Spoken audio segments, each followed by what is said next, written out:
Hey Sunny, welcome back to my channel. So this video is my book review of The City of Brass by S.A. Chakraborty. I should have a picture of it. Just a moment. I am buying a physical copy of this, but I don't want to wait because I can't really afford it for another few weeks. And I don't want to wait that long to do this video because by then I'll be like, nah. Anyway, so The City of Brass. I'm actually going to get a different cover, I think. I think it's the UK cover. Not sure.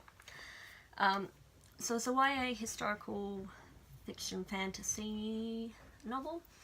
It's about this sort of young woman called Nari.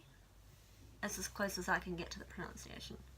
And she's a con woman working the streets of Cairo in the 18th or 18th?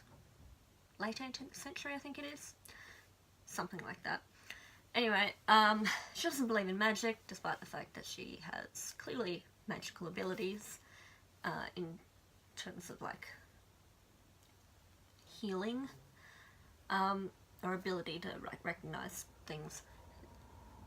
And I'm sorry if that's a spoiler, but I don't think it's a spoiler if it happens in the first chapter, or in the first couple pages. So, anyway, so she doesn't believe in magic until she accidentally summons a djinn warrior during one of her cons. Anyway, he takes her to the city of Daevabad, which is the city of Brass, which is also the city of the djinns, and she finds out more about her heritage, where she came from. She's basically like an orphan. She doesn't remember her parents at all. Honestly, all of that's a little bit murky. I really enjoyed this book. I'm sort of really super interested in jinn and that sort of Middle Eastern Islamic kind of mythology at the moment, so that might also play a bit of a part in why I loved it so much. Hello? Hello? Hello? Hello, boy! This is my boy, Gizmo. My girl is over there glaring at him. Hello! I'm so happy you can open doors. Yeah. So, back to it. He's going to jump up here any second. Yeah. So anyway, where am I? We also follow Ali, who is a prince of Daevabad, and sort of the jinn in general. And I really like both of them. Nari is sort of shades of grey in terms of morality. She's just a con woman, and she doesn't take any shit. And she's always sort of like, what can I get out of this interaction? So, yeah, I appreciate that she didn't randomly change when she got to this city. She's still pretty much the same as she was in Cairo. She just has a bit more knowledge. And Ali is awesome. He's this fierce warrior, super intelligent scholar. He's a prince, you know, that's admired by people, and a bit of a religious zealot. Like, let's follow like the letter of the law on everything, which I'm not as like okay with, but hey. But yeah, ultimately he tries to do the right thing. That's what motivates him, his sense of right and wrong, his morality. So yeah, I loved the two main characters, and they felt kind of similar. Like, they're on this sort of same spectrum, like, in a way. Like, he's this religious kind of zealot trying to do the right thing, but will do the wrong things for the right reason. Whereas Nari is like, I'm out for myself, but I will do the right thing ultimately, you know, even if it's for the wrong reason, which is self-interest. So they're sort of two sides of a coin, kind of opposites, and I really enjoy that. There is a bit of romance, not really between Ali and Nari, although I hope there will be in the next book. So yeah, I was happy about that, because again,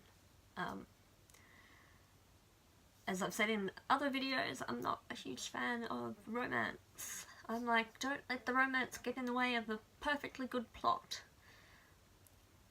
If you're interested in more of this view, see The Last Namsara by Kristen Ciccarelli. I suppose I'll leave a link. I feel bad for slamming it. It was amazing until the romance kind of ruined everything. So yeah, I prefer slow burn, and I prefer it to be kind of in the background, happening, but not like the primary concern. So that was great. Although the love interest, he was all over the place mentally. Sorry if you can hear the devil birds. We call them cockatoos here in Australia, although I call them devil birds. I'm surprised, honestly, that when the English came and, you know, colonised Australia, that they didn't just turn around and head back to England when they heard those things. Seriously. Completely surprised. Oh god, there are devil birds. Let's go back to our lovely green pastures, rolling hills, rainy England. I don't know, I've never been to England, honestly. My grandfather's from England, but yep, never been there. So yes, where was I? The Jinn warrior romance, like love interest character that's all over the place. Part of the reason I didn't understand him comes with the one thing that I really disliked about this book, and that was the backstory. By the end of the book, you've got all, like, I understood it, but it really took till the end of the book to really grasp what was going on. I felt that there are a lot of things that could have been, like, I felt there were a lot of things that could have been explained earlier in the book without ruining anything. And they were just not very clear. So, at the end of this video, I'll do a sort of spoiler section, and I will just explain what I mean.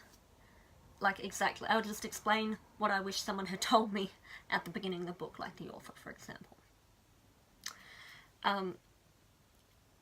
So yeah, because I didn't understand backstory, like, regarding Jinn and Daeva, I can't remember, and tribes and the families and all that sort of stuff, there were a lot of sections in the book that I was quite confused in. I was like, I'm just going to keep going, because the plot is great, like, everything that's happening from point A, when you meet, well, we're introduced to Nadi in Cairo, to the end of the book, so present kind of stuff, all of that was great. I understood. I was like, yep, I'm all about this is fabulous. It's just the backstory, which is why I didn't understand Dara, that was not very clear, and that's why I didn't understand Dara, because he's very, very old, and he was around for certain events in the past that affect what's happening now. And then, yeah, there were certain bits that I'll stop railing on about it. What else did I like? I liked that part of the book, it's not a spoiler if it happens in the first couple chapters. I'm extending it now, because there are 2 points of view. So from once we get Ali's point of view, so like chapter 2, from that point you become aware that the city of Diavabate is basically a powder keg that's about to erupt. You have like your Jinn, full-blooded Jinn, who have their powers, and then you have Shafit, or these Shafit, I don't know, who are basically part Jinn, part human. And some of them have powers, some of them don't. Some of them are basically fully human. But either way, they are in the city. And they're not treated very well. So you have kind of an uprising, sort of, in the making, happening there. You know, people advocating for Shafit rights, and the full-blooded Jinn going, So you've got all that sort of political stuff happening as well, underneath the sort of plot of, oh, what happens to Nari and Ali. Ali is more connected in with the whole issue of Shafit. Nari is very, very separate from all of that, despite living in the human world and feeling a bit of an affinity. Maybe that's something that will be explored in the next book. I wasn't that fussed that it wasn't. Like, whatever. Yeah, plot-wise, I enjoyed it. I wish there was more backstory explained earlier, or more clearly. I loved the characters. They were nice and complex. Like, all of them were, the main ones that are named had like 3 dimensions. I talk about this in like all my videos, but this is the only way I know how to explain it. And the writing was really good. I powered through it.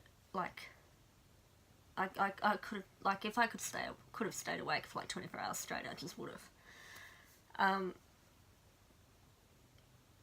And yeah, emotionally I was really invested. So I gave it 5 out of 5 stars, and now I'm going to do the little spoiler section.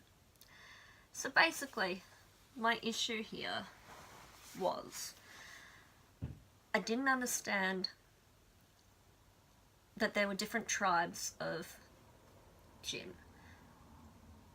and that there were different families within those tribes that had power. So by this I mean, okay, the original term for beings made of smokeless fire in this book is Daeva. And that's what they all called themselves originally. And then something happened. There's a legend or a myth or whatever you want to call it about the prophet Suleiman, who had a magical ring or something and he could control the Jinn. And he did. He basically enslaved them and made them build like the Temple of the Mount or something in a single day. And he eventually released them. And it took me until about 2 weeks after I'd finished reading this book to go, Suleiman, like, Suleiman, well, didn't he live in like 16th century or like Ottoman Empire? That doesn't fit in with the internal chronology. I looked up, King Solomon, duh, Anna, Solomon. Yep. Complete just brain melt there. Anyway, afterwards, there are a bunch of different tribes. He split them up, the Daeva, and one tribe kept the title Daeva. The other tribes eventually took the human word, which is Jinn, for their species. And Ali's family are a family, I can't remember the name because I can't pronounce most of them. His family that have taken over are from a particular tribe that are known for their, like, poisonous swords and shit. They're warriors. And yeah, they're from that particular tribe. And they call themselves Jinn now, as a species. And in the city of Daevabad, the Daeva, who are known for their fire worshipping or something, still live there. And one of the families of the Daeva tribe, if you will, used to rule the city and all of the Jinn. And they had their special abilities. And I didn't understand that whole concept until very, very far into the book, at least 50% of the way through, if not 75% of the way through. It wasn't clear at all. I didn't understand that there were different tribes. I didn't understand that there were different families in those tribes that had power. And yeah, I wish someone had just gone, okay, Ali is from the family that have ruled, and they're from the tribe that have this particular trait or characteristic, which is apparently awesome sword abilities.